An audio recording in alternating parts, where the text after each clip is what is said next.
Hai guys, ketemu lagi sama Mbok D guys. Apa kabarnya? Semuanya pasti sehat-sehat ya guys. Tidak ada suatu apapun yang kurang. Ini Mbok D mau cerita sesuatu guys yang apa ya, sebenarnya cukup sedih juga gitu ya. Jadi mengenai perceraian Mbok D. Perceraian Mbok D itu apa, efeknya tuh banyak gitu guys ya. Jadi apa namanya, Mbok D kehilangan banyak temen gitu ya. Jadi Mbok D tuh cukup kecewa gitu loh adanya perceraian itu. Mbok D langsung terasa tersingkirkan dari teman-teman Mbok D. Yang cukup menyedihkan itu selama ini yang Mbok D anggap temen Mbok D gitu kan. Ternyata adanya perceraian itu guys, Mbok D itu apa namanya, dikeluarkan dari satu grup gitu loh guys. Karena di satu grup itu jadi gini guys, makanya Mbok D itu seringkali ditawarin masuk-masuk grup gitu kan. Mbok D kenapa selalu menolak? Karena Mbok D menghindari hal-hal yang Mbok D sudah alami gitu loh. Jadi di dalam grup itu selalu ada ininya guys, ada kayak ulernya gitu loh. Apa, bahaya gitu kan. Jadi di dalam grup itu ada grup lagi gitu guys ya. Sedangkan Mbok D ini kan orang yang sangat sibuk dari dulu ya. Kalau dengar ceritanya Mbok D itu selalu kerja, Mbok D selalu sibuk gitu ya. Tapi selama ini Mbok D itu salah gitu loh, menganggap semuanya itu orang tuh seperti Mbok D, kalau sudah temen ya itu temen gitu kan. Jadi sahabat, karena Mbok D itu orangnya jadi gini. Mbok D kalau udah cocok itu dengan siapapun Mbok D bisa bersahabat gitu ya. Dari pihak Mbok D itu sama siapapun, gampang ya. Jadi Mbok D berteman dengan siapapun, tidak pernah memandang asal usul kepercayaan, itu semuanya tidak ada di persahabatan itu gitu kan. Jadi Mbok D sebenarnya sudah bertahun-tahun ini masuk di satu grup gitu ya. Ya itu tadi guys, di grup ini ada ulernya gitu ya. Jadi dia di sana ngomong A, di sini ngomong B, akhirnya nanti jadi pada tengkar gitu kan. Lalu giliran yang lain tengkar, ulernya ini selalu apa, cuci tangan gitu kan. Maksudnya, loh, aku kan cuma menyampaikan saja, kenapa kamu yang sewot gitu kan. Atau ya kalau aku nggak sampaikan kan itu nggak enak, jadi harus disampaikan gitu kan. Ya begitu guys ceritanya, Mbok D kena teradu domba gitu ya. Seringkali apa, di grup ini Mbok D menjadi sasaran yang empuk, karena Mbok D ini orangnya selalu ngalah gitu kan. Karena Mbok D itu selalu nggak mau bikin masalah gitu ya. Kalau Mbok D tahu Mbok D diomongin, Mbok D tahu kalau Mbok D itu disalahgunakan gitu ya. Tapi Mbok D diem aja gitu loh ya. Tapi orang-orang tersebut pun guys, nggak tahu mereka tuh tahu kalau Mbok D itu tahu apa enggak gitu ya. Mereka menyalahgunakan guys. Jadi di dalam grup ini seolah-olah semuanya tuh bener gitu ya. Yang salah cuma Mbok D. Apalagi kan ya, dengan kelakuanku dengan perceraian itu salah satu apa ya, perbuatan yang tidak berkenan untuk mereka gitu kan. Jadi kalau aku sengsara ya sengsara aja, karena aku pun sempat mengeluh dengan mereka-mereka bahwa rumah tangga Mbok D itu seperti ini, tapi kan selalu tidak dihiraukan. Menurut mereka itu kan, ya lu yang punya masalah lu urusin sendiri. Emang lu tuh layak sengsara gitu kan. Nah kadang Mbok D pikir itu semuanya sebagai candaan atau gurau gitu guys ya. Lalu seringkali Mbok D ini suka dibikin gurauan bahwa Mbok D ini ya orang yang terbodoh gitu ya, apalagi nggak sekolah itu kan salah satu sasaran empuk gitu guys. Jadi kalau ada canda gitu mesti, alah Mbok D ini kan dia nggak ngerti apa-apa gitu kan. Jadi seolah-olah memang Mbok D ini pantas gitu ya, apa dileceh-lecehin gitu kan. Lalu Mbok D sempet gitu guys, jadi ada pertengkaran juga gitu karena ada omongan yang disampaikan ke Mbok D ternyata tidak seperti itu. Akhirnya Mbok D pun menegur, orang tersebut pun tidak merasa ngomong. Tapi yang namanya ular itu sudah terlanjur nyampaikan sana sini bahwa beritanya itu sebenarnya hoax semua. Tapi anehnya gini guys, semua orang tuh sebenarnya sudah tahu bahwa ular ini sudah suka menyampaikan berita hoax gitu kan. Tapi anehnya tuh kita tertipu semua. Akhirnya Mbok D yang mencelat gitu guys. Mencelatnya kenapa guys? Karena ya itu tadi Mbok D banyak nggak ada waktu lagi untuk ketemuan karena Mbok D sibuk gitu ya kerja. Nah sedangkan mereka tuh ya ibu rumah tangga guys, jadi ibu rumah tangga biasa aja karena yang kerja itu cuma beberapa orang aja guys. Yang kerja keras itu di sini cuma Mbok D guys. Jadi yang lain itu kebanyakan menggantung sama suami. Mohon maaf ya guys, ini Mbok D ngomong jujur gitu. Tanpa suami mereka takut guys. Walaupun mereka nggak bahagia, mereka tetap tinggal sama suami. Karena mereka tidak berani mengambil langkah. Kalau nggak bahagia tuh harus bagaimana, karena takut gitu ya. Kalau Mbok D kan nggak guys. Kalau Mbok D walaupun Mbok D nggak sekolah gitu. Tapi Mbok D tahu kalau nggak bahagia atau Mbok D harus pergi ya pergi gitu kan. Nah kebanyakan tuh mereka nggak seperti itu guys. Jadi walaupun nggak bahagia, selingkuh aja gitu ya. Tapi lebih baik menutup-nutupin daripada kelihatan nanti kalau cerai itu kan namanya jelek. Apalagi nanti menjadi janda gitu ya. Itu kan aduh kalau janda itu guys namanya jelek sekali. Baru ketemu suaminya gitu kita udah diplotot-plototin guys ya.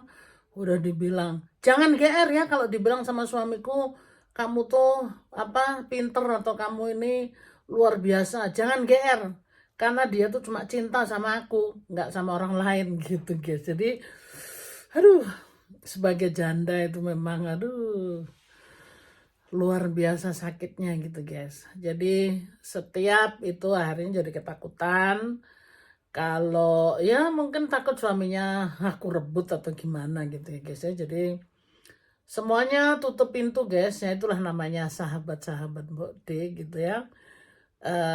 Di saat Mbok D punya masalah itu semuanya tutup pintu ya. Semuanya tutup pintu, tidak satu orang pun yang menawarkan apakah perlu bantuan atau bagaimana. Sama sekali tidak. Bahkan ada satu orang yang kutanyain, kalau ada dengar rumah disewakan, bisa hubungin aku. Yang ada aku disemprot habis-habisan guys. Padahal aku cuma nanya mau cari rumah gitu kan. Aku langsung disemprot habis-habisan katanya udah tua nggak sadar kok pakai acara perceraian segala macem gitu. Lalu itu cuma sekali aja guys. Jadi Mbok D nanya itu nggak nanya lagi. Setelah itu ya udah Mbok D nggak mau nanya lagi karena semuanya itu Mbok D harus jalani sendiri.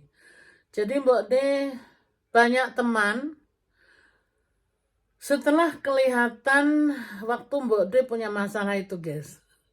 Itu kelihatan sekali guys. Mana yang teman, mana yang semuanya ternyata lawan gitu loh. Jadi menyedihkan sekali guys. Jadi semua yang Mbok D anggap sebagai sahabat walaupun mereka telah menyatakan bahwa selama ini aku tidak pernah dianggap menjadi sahabat, Ya cukup menyedihkan juga sih, bahkan sampai apa, ada yang teriak-teriak di media sosial yang lain, katanya kalau apa nggak mau dianggap menjadi kenalan, go away dari aku gitu guys. Jadi eh ya udah, akhirnya Mbak De juga baru sadar gitu bahwa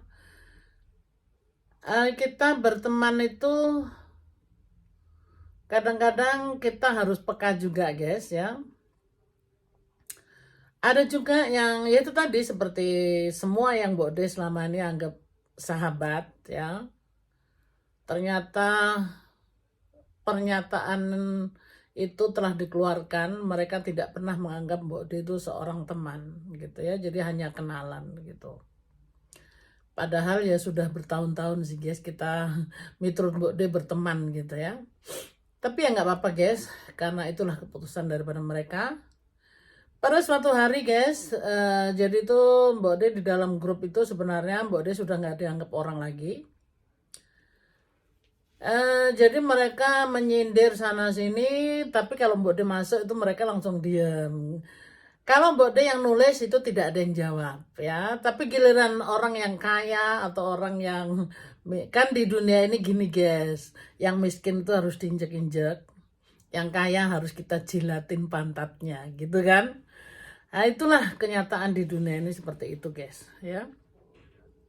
Karena ini sudah nyata gitu apa yang Mbak De lihat di sini gitu ya. Mbak De itu hanya keset ya, apalagi sudah cerai ya. Waktu Mbak De sama mantan itu mungkin mereka menganggap aku ya setengah orang lah gitu, karena mantanku juga bukan orang yang kaya raya gitu ya, walaupun orang Jerman nggak semua tuh orang kaya gitu kan. Halo. Willst du mein Leberkäse? Ja, nachher. Was habe ich gemacht gerade? Willst du mit? Ich sag ja nur. Ja, später. Reden. Leberkäse. Willst du essen? Mit Pommes? Baby, Haben wir was übrig? ich komme nachher, ja? Was heißt bei dir nachher? Bis 3 Stunden? Ya. Iklan sebentar, guys. Nah, jadi begitu, guys. Kita bisa lihat namanya teman itu kelihatan di saat kita punya masalah, guys. Sebenarnya bukan masalah, karena Mbok De keputusan mau cerai itu memang keputusan Mbok De, bukan Mbok De itu mau apa menyusahkan orang gitu, enggak guys ya. Dan Mbok De sampai saat ini Mbok De tidak pernah menyusahkan orang. Mbok De selalu berusaha sendiri gitu loh. Ya wajar lah guys kalau Mbok De itu nanya, karena waktu itu Mbok De lagi cari rumah untuk tinggal gitu kan. Masa nanya nggak boleh sih guys gitu ya. Bukan Mbok De tuh minta tolong, Mbok De cuma nanya karena Mbok De pernah tahu dia tuh suka menawar-nawarkan ada rumah disewakan, rumah di ini. Suatu saat kan Mbok De nanya gitu loh. Malah yang ada Mbok De disemprot gitu kan. It's okay. Nah jadi gini guys, di dalam grup itu kalau yang ngomong Mbok De nanya apapun, tidak ada yang satupun yang menjawab. Itu saat-saat mereka menjauhi Mbok De gitu ya. Jadi Mbok De itu mau ngomong apa kayak nggak dianggap gitu kan. Lalu Mbok De berasa kenapa ya kok nggak ada yang jawab. Tapi giliran ya itu tadi, kalau yang orang kaya yang ngomong, aduh mau ngomong taek gitu, semua langsung pada jilat gitu ya. Nah inilah guys, kenyataannya seperti itu. Jadi memang enak jadi orang kaya tuh dijilatin sana sini, di apa ya, disembah sana sini gitu. Paling nggak enak tuh jadi orang miskin guys, kayak Mbok De. Jadi dia etrek-etrek sana, dia etrek-etrek sini, dibuat lelucon sana sini, apalagi berani perceraian itu, waduh, buat mereka ya Mbok De ini hanya apa ya, sampah gitu loh. Jadi ya itulah guys, itu yang namanya Mbok De menganggap mereka sahabat-sahabat Mbok De. Jadi Mbok De ini ya orangnya naif guys. Ternyata memang dari mereka, pengakuan mereka, loh yang anggap teman tuh siapa? Itu kan jadi Mbok De itu hanya dianggap sebagai kenalan gitu kan. Nah, terus suatu hari guys, tetap Mbok D itu apa gimana ya, serba salah gitu karena mereka membuat pertemuan sendiri. Jadi Mbok D dikucilkan secara pelan-pelan gitu ya. Mbok D tanpa sadar tuh sebenarnya Mbok D udah dikucilkan. Walaupun guys, sebenarnya nih Mbok D ngomong jujur nih ya. Walaupun Mbok D miskin, walaupun Mbok D bercerai. Tapi ada guys yang ada ulernya satu lagi gitu guys. Yang dia tuh apa ya? Mohon maaf gitu ya. Ada yang ngemis sama Mbok D sampai saat ini Mbok D pun nggak pernah keluar-keluar kemana gitu loh. Mbok D nggak perlu sebut nama-namanya gitu ya. Tapi menyebut dirinya orang kaya gitu ya. Maka dari itu dia selalu bilang gini, jangan bilang-bilang ya kalau ini dari kamu gitu. Oh iya, aku mah gak akan bilang. Tapi kan aku yang tahu guys. Ya, walaupun dia tidak mengakui, tapi dia ngemis sama aku guys. Kalau saat ini dia lihat video gini, silahkan gitu ya. Pikirkan baik-baik gitu loh. Jadi seorang yang dianggap sampah gitu ya, seorang Mbok D, nggak dianggap orang di saat punya masalah perceraian, semua tutup pintu, tidak ada yang mau tahu dan bahkan mengucilkan gitu ya. Silakan gitu ya. Yang penting aku tidak menyusahkan siapapun di luar sana, siapapun ya. Karena Mbok D semuanya Mbok D itu sendiri gitu ya. Karena Mbok D tahu utang budi itu tidak enak gitu ya. Makanya Mbok D nggak mau gitu ya. Selama Mbok D nggak perlu, Mbok D nggak mau gitu karena itu akan diungkit-ungkit gitu kan. Oke, udah gitu guys. Ini grup ini kayaknya mereka sudah pindah Mbok D tanpa berasa gitu ya. Kok nggak ada yang ngomong lagi, nggak ini lagi gitu. Lalu bener guys. Ternyata ya itu tadi apa memang Mbok D sudah jadi gini, Mbok D dibuang sama grup itu juga, grup itu bikin grup baru lagi tanpa Mbok D gitu kan.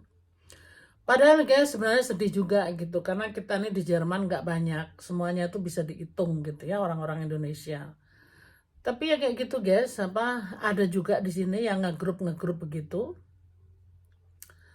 Satu sama lain menjatuhkan karena di sini biasanya tuh gimana ya? Jadi yang berani hidup kayak Mbok D modal preman kayak gini nggak ada guys. Ini cuma Mbok D sendiri gitu. Karena Mbok D tuh dimanapun Mbok D berada, Mbok D nggak pernah takut menghadapi kenyataan gitu guys. Mau jadi preman kayak mau jadi apa korak kayak Mbok D ambil ini apa namanya resikonya gitu loh. Jadi Mbok D bertanggung jawab atas keputusan apa yang Mbok D bikin gitu. Bukan berarti Mbok D diperbudak sama laki-laki seumur hidup Mbok D menderita demi harta dan harta benda supaya dilihat orang lain seolah-olah bahagia. Aduh, pakai barang branded gitu ya. Enggak, guys. Mbok D bukan itu. Nah, Mbok D mau kebahagiaan dalam hati. Mbok D pengen disayang sama suami. Mbok D pengen free gitu loh. Freedom ya, Mbok D pengen freedom tuh apa sih bahasa? Pengen freedom ya, guys, freedom tahu ya. Ya itu tadi. Jadi Mbok D itu nggak mau gitu di dalam rumah tangga Mbok D karena materi Mbok D dikuasai, itu bukan Mbok D.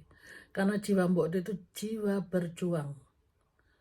Jadi selama Mbok D masih hidup, masih bernafas dan masih bisa bergerak, Mbok D akan berjuang sampai titik akhir gitu ya. Jadi makanya Mbok D tidak mau dikuasai siapapun. Maka dari itu Mbok D itu ya dengan keras Mbok D di sini merantau, hidup sendiri nggak apa-apa. Mbok D sehat kok. Mbok D bisa kerja. Kenapa Mbok D harus gantung sama orang laki gitu loh. Ya. Jadi ini guys, setelah itu Mbak De masih tetap gak menyadari. Jadi memang berbahaya guys. Kalau ada grup itu di dalamnya apalagi ada ulernya. Terus selain ada ular, ada ininya juga, apa namanya, bunglon gitu ya. Itu bahaya sekali. Jadi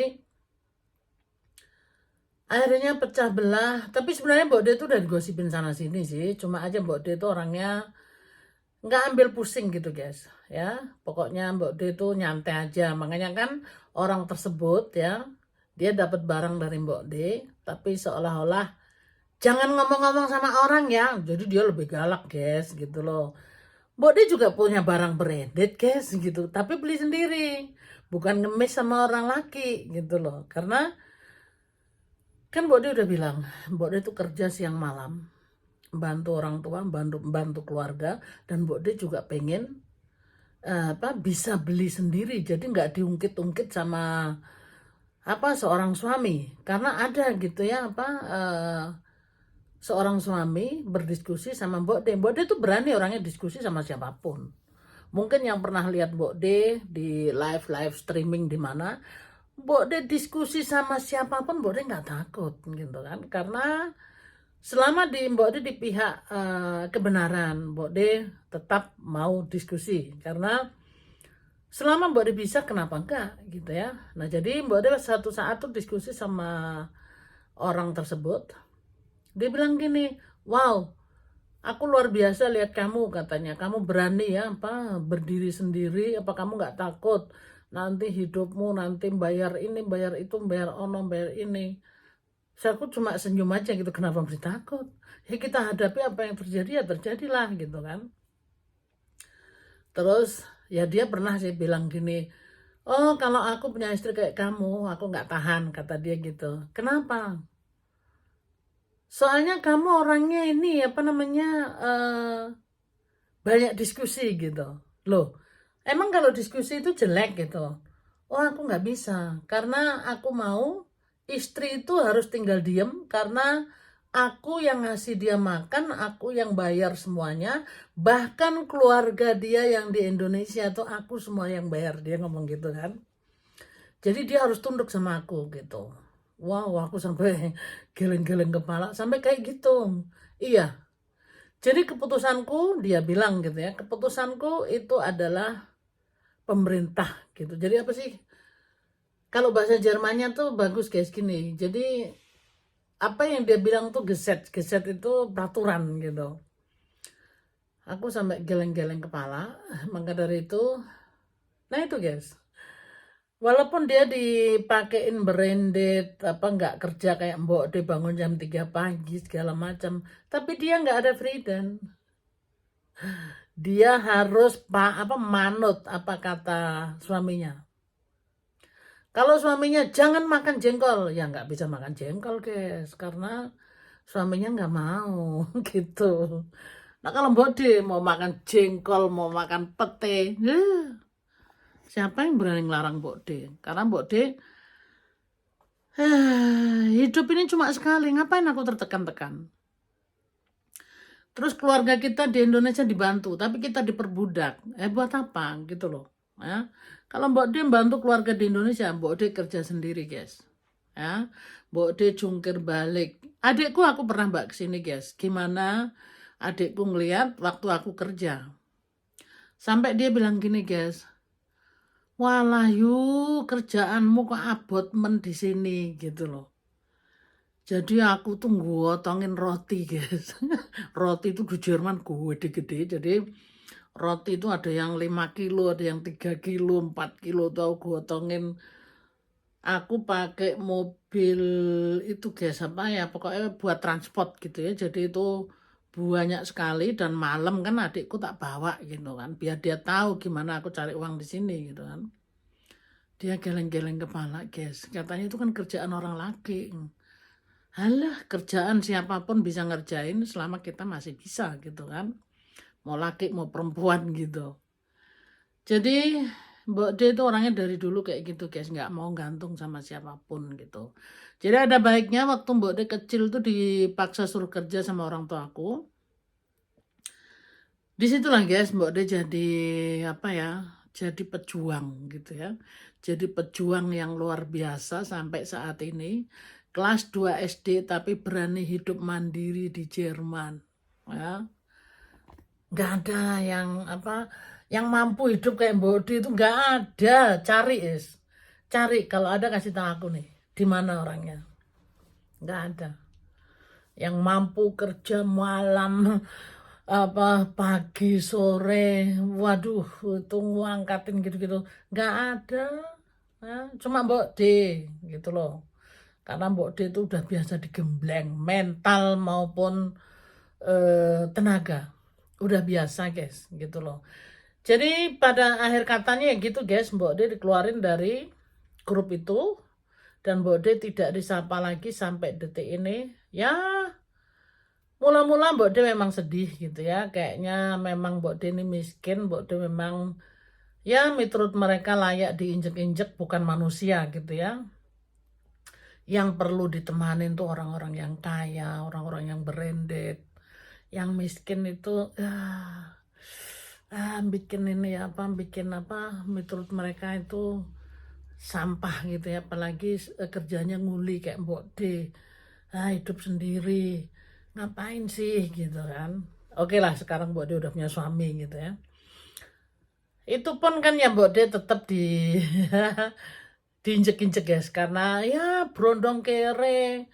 Makanya jangan sok-sok apalah sembul lah pokoknya Mbok D diomongin segala macem. Tenang baik guys, tenang. Mbok D menikmatin hidup. Yang tahu isi hati Mbok D kan cuma Mbok D sendiri. Mbok D bahagia walaupun dinikahin berondong bule. Walaupun Mbok D nguli, tapi Mbok D ada kebahagiaan yang spesial yang ada dalam hati. Mbok D tidak merasa minta-minta. Mbok D nggak jadi pengemis gitu guys. Mbok D karena mau kerja gitu loh. Oke guys, mohon maaf kalau ada kata-kata yang menyinggung, dan Mbok D di sini tidak nyindir siapapun. Mbok D cuma mengutarakan isi hati Mbok D, betapa Mbok D dibuang dengan ya menurut Mbok D sahabat Mbok D, tapi memang selama ini Mbok D tidak pernah dianggap sebagai sahabat. Itu kesalahan Mbok D sendiri, dan mohon maaf kalau ada yang di sana mendengar dan melihat videonya Mbok D ini. Kalau merasa ya silahkan masing-masing mengoreksi diri kita masing-masing. Apa yang aku katakan ini apakah benar apakah salah? Nggak usah cari kebenaran di dunia ini, karena kebenaran hanya milik Allah dan Tuhan sendiri. Kita ini semuanya manusia-manusia yang berdosa. Kebenaran cuma milik Allah. Jadi jangan merasa di sini kita paling benar. Begitu guys. Jadi Mbok D minta maaf kalau perkataan Mbok D mungkin ada yang tersinggung atau ada yang merasa gitu guys ya. Terima kasih guys yang sudah mendengarkan curhatan Mbok D dan keluh kesah Mbok D setelah Mbok D bercerai ini guys ya. Oke guys, terima kasih, mudah-mudahan bermanfaat video ini. Jadi kalau mau berteman pun menurut Mbok D dengan siapapun, karena miskin itu relatif, kaya pun relatif, tergantung kita memaknainya. Kaya itu seperti apa, miskin itu seperti apa. Kalau Mbok D itu merasa kaya, kalau Mbok D bisa makan nasi sama tempe ayam goreng, itu udah orang kaya buat Mbok D ya. Lah miskin itu buat Mbok D kalau aku nggak bisa makan atau aku sakit atau mau makan nggak ada yang dimakan, ya udah maksudnya miskin. Tapi miskin itu betul Mbok D sih bisa kita cari, dan orang miskin bukan berarti minta kepengen miskin gitu. Dan apakah orang miskin tuh layak dibenci gitu loh, layak dijauhi? Apakah ada orang tuh mau hidupnya tuh miskin? Pasti nggak ada guys. Kalau menurut Mbok D, itu Mbok D bukan mau mengajari ya, berteman dengan siapapun. Karena kemiskinan itu hanya embel-embel aja. Dan barang-barang branded pun tidak bisa nolongin kita kalau kita sakit atau kita kenapa-kenapa, ya toh. Jadi berteman dengan siapapun menurut Mbok D silahkan. Jadi nggak usah kita milih-milih cari orang kaya dulu, menjilat dulu sama orang kaya. Buat apa gitu loh. Ya.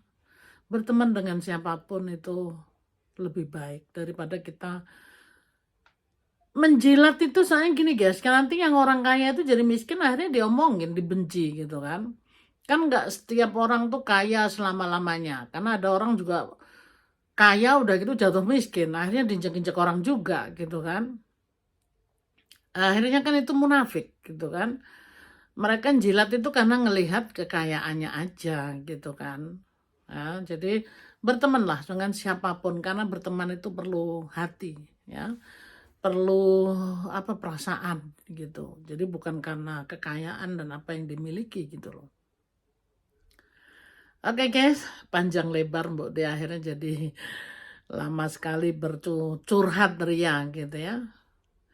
Terima kasih ya guys ya. Pokoknya itu tadi, mari kita jangan pandang bulu siapapun latar belakang dan apapun profesi orang tersebut. Kalau kita sudah cocok, bertemanlah dengan orang-orang yang kita suka gitu. Nggak usah kita pilih-pilih.